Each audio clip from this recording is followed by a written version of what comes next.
Sheffield Wednesday have moved down into League One, relegated last season. Of course, they had the 12 points deducted last season and they nearly stayed up, but were unable to do so. And they're now back in League One, drawing that first game, and they now head into their second game, and it's a ding-dong affair. First home game is going to be against Doncaster Rovers. Darren Moore, of course, is Sheffield Wednesday manager. He left Doncaster Rovers to become the Sheffield Wednesday manager at the back end of last season. And I'm delighted to say that James Marriott from Singing the Blues podcast joins me right now alongside Gabriel Sutton, who's going to get himself nice and comfortable, give us a bit of insight on Doncaster in due course, and Darren Moore, of course, as well. And then we're going to dive into some League Two's action. But James, I've got to come to you first. Here's my first question for you, because I want to just understand Sheffield Wednesday, the League One club, because that's where they are right now, and it's, you know, it's not where you want to be, of course. First time you've been there since 2012. My first question is, how did you feel the day after relegation, and how do you feel now? First up, I don't like the description Sheffield Wednesday, the League One club. So if you could not use that again, that'd be these are straight facts, I'm afraid. Yeah. No, I mean, relegation's horrible for any football fan, isn't it? You live for the good days and you hate the bad days. And it was a weird one because we'd been in the bottom three pretty much all season because of the points deduction, because of, you know, changing manager effectively 4 times through the season. It hadn't been a great one. So it sort of felt a little bit inevitable. And I actually got a bit of stick on social media because I said when the full-time whistle went against Derby and we were relegated, I didn't particularly feel all that much sadness. I'd kind of made peace with it earlier in the season because of other things that were going on. So I'd kind of been through my period of kind of feeling a bit sorry for myself. So I didn't feel that much. Having said that, if we'd have scored a last-minute goal and stayed up, I'd have been running around with my shirt over my head. Compare that to now, and there is a definite feeling, I think, of a bit of hope around the place. There's a feeling of maybe, I'm not going to say that we've turned a corner, but a few signs that we can see where that corner is to be able to maybe get around it. And are you, much like other Sheffield Wednesday fans, you know, what percentage of Sheffield Wednesday fans, feel the way that you feel that, well, we kind of saw this coming? Did that points deduction, did that almost kind of allow you that lead up to go, this is a very obvious thing that could happen? And also, I guess, the fact that, you know, this has happened to Sheffield Wednesday before. You've dropped down into League One. Is that how all Sheffield Wednesday fans feel?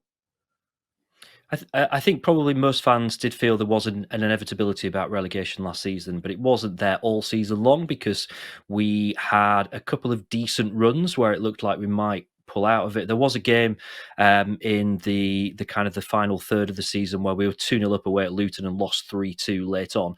That, I think, was a turning point for a lot of fans that did kind of realise this season really is not going to go the way that we want it to. So, yeah, I think that there was a real downbeat feel right across the fan base, some more than others. I was really miserable for the second half of last season. I do a Sheffield Wednesday podcast, and I'm surprised anyone listened to it because I did nothing but moan for half an hour every week. Compare that to now, I think right across the board there is a feeling of hope and a feeling of optimism.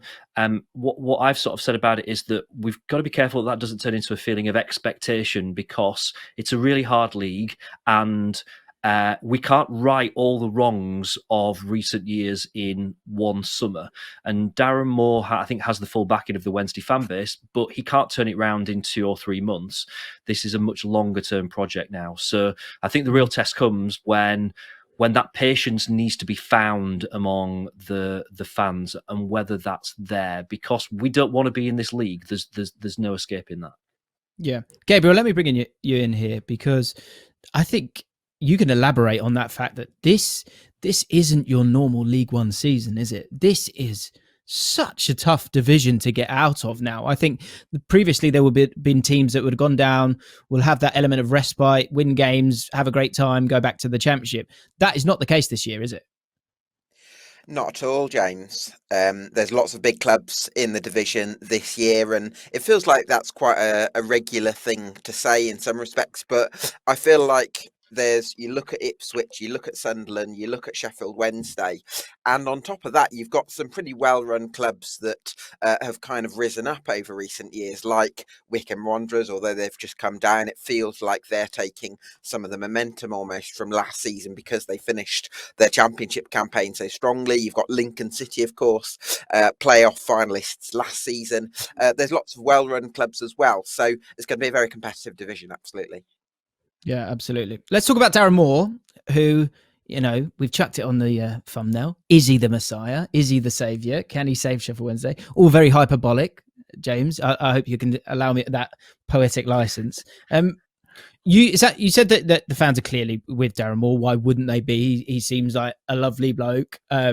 He seems like a good coach. But what does Darren Moore need to do to galvanise Sheffield Wednesday? Because you're in the division for a reason, and it's not gone to plan as of yet. Of course, there's only been one game, and Charlton is a really tricky. I think it's probably one of the toughest games you're probably going to play as a first game of the season. What has he got to do to galvanise this football club? I mean, the easy answer to that is win promotion. But I think from a realistic point of view, I think it's about seeing progress. It's about feeling like we've got someone in charge that knows what they're doing, that's trying to build a style of play, but a little bit more than that, trying to introduce a culture around the club that's not really been there. We changed manager four times during a season, and that's four managers three full-time managers, one very long caretaker manager that all had a slightly different kind of approach to how they play football and stuff. So we need to start seeing a real culture that Darren Moore puts in place. I think he does come with that reputation as being able to get good results from younger players, and giving younger players a real chance. And I think there has been a feeling around Wednesday for a while that maybe we've relied on the tailcoats of a squad that nearly got us into the Premier League twice, but ultimately didn't. So there's a need for change, and that does mean bringing fresh blood in, and that does mean bringing some younger players in who can give a different feel to the playing squad. So it's about progress. It's about changing culture. And I'm going to go back to that same point. My fear with it is balancing that against the very obvious expectation that comes with this football club. Yeah, but I think that's because, of course, the expectations, and that's a scary word, isn't it, in football? You don't want to use it because you're being incredibly patient there, James. And I think that's always the way. That's how you get off your knees and move forward. And I was listening to your podcast. It's fantastic. Singing the Blues, by the way, guys. And you were talking about that need for patience, that need that if it's November and it hasn't totally clicked yet, just hang in there. Gabriel, I don't want to wind up Sheffield Wednesday fans or James anymore, but we've spoken about, I said Sheffield Wednesday, the League One club. What about Darren Moore, the League One manager? What did we learn from him at Doncaster Rovers last year? I think the last few years has been quite a learning process for Darren Moore. I think he kind of his second game as a manager was very high profile because it ended up deciding a Premier League title race if you're looking at it technically. And I think he went down into the Championship with West Brom, and certainly in bursts they were absolutely excellent. As a QPR fan, you'll probably know, James.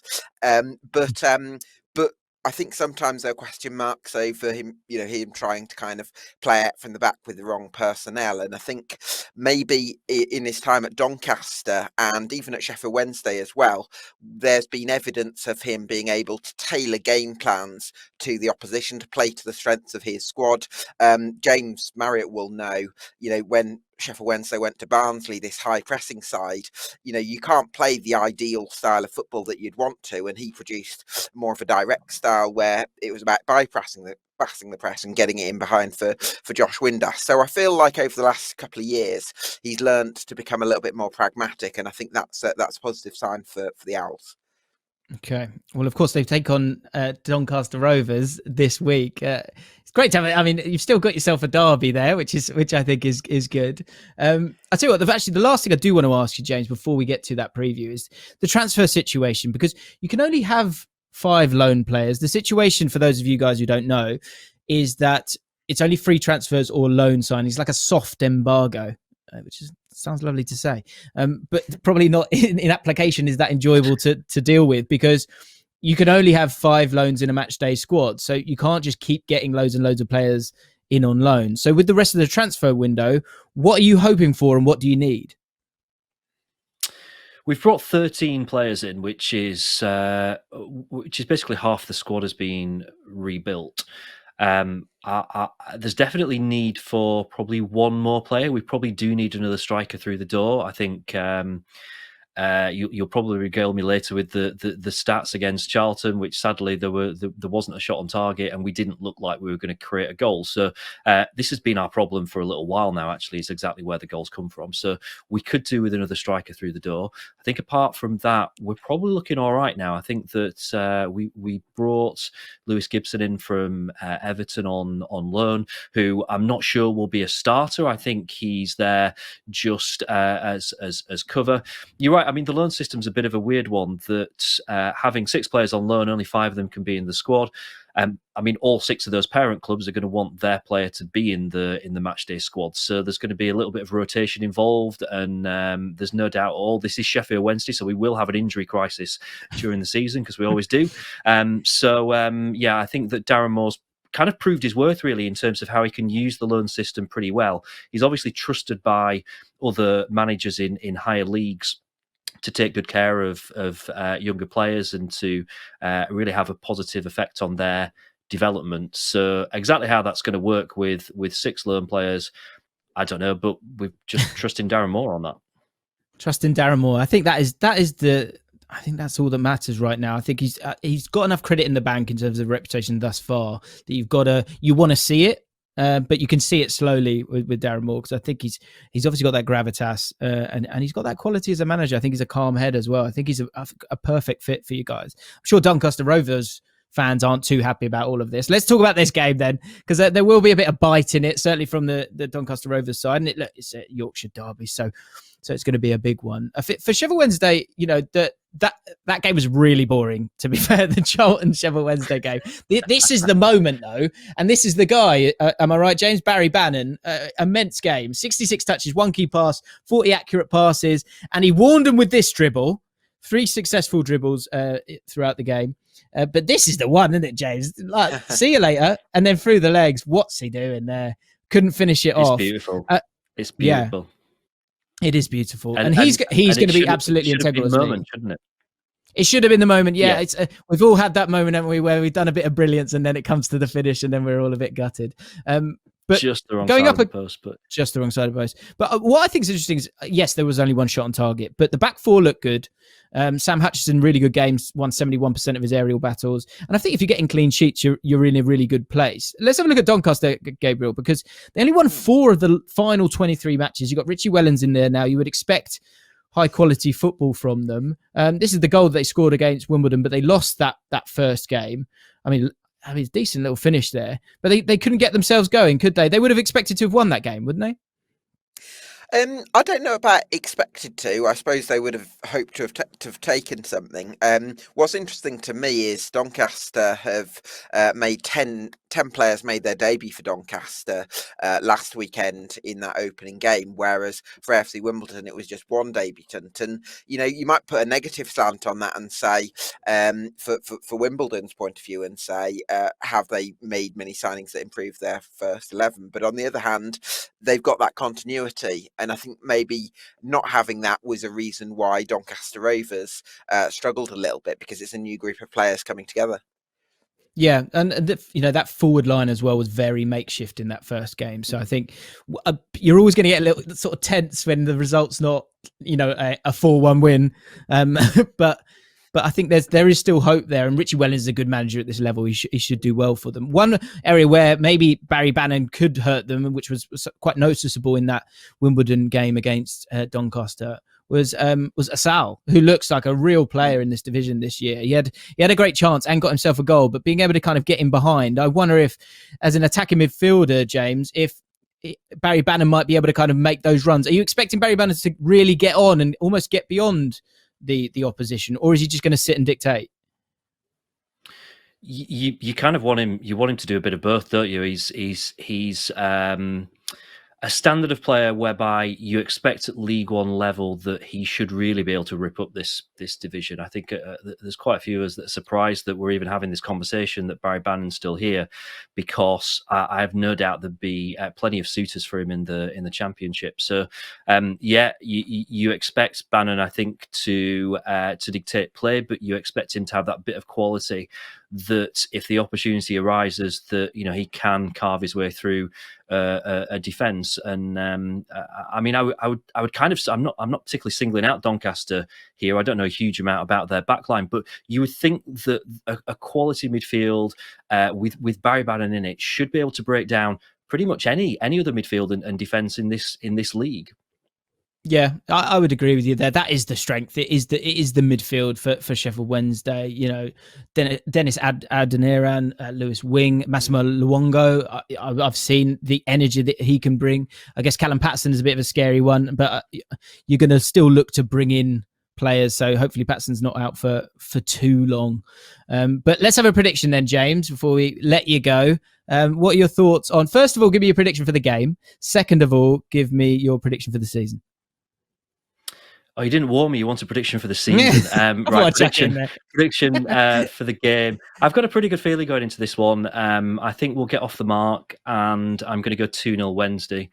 For the season, this is anyone's guess. I think we could genuinely finish anything from probably first to 17th or something. I just don't know. My gut feeling is this season will be a little bit too soon for us. This is going to be a season of development and a season of change and a season of learning. I'd be really happy with us finishing in the top half. I'd be really happy with finishing in the top 8. And if we did make a push towards the top 6, I think we'd be doing really, really well and be a little bit ahead of schedule. So I'm going to be really modest and say 8th. Incredibly modest. Gabriel, too modest? I think that in terms of the Sheffield Wednesday fans, they will see top 6 as an expectation. I'm not saying that's necessarily right, but I do think that when Sheffield Wednesday are playing at League One level, there is always that element of expectation that James has alluded to. For me, they've made some quite good signings towards the end of the window. I echo James's comments about Dennis Adeniran. I think he's done well in the Championship before. I did, before the more recent flurry of signings, have Sheffield Wednesday around 14th. I'd probably elevate that close towards the 10th mark. But I admire James's patience, because it looks like that's going to be required at Hillsborough. Yeah. I mean, the fact that we're not sort of guaranteed top 3, top 6 with a club the size of Sheffield Wednesday, both, I mean, speaks volumes on the situation and the division this season. It's going to be absolutely fascinating. James, just to give you that shout out because it's deserved, where can people find you and your podcast?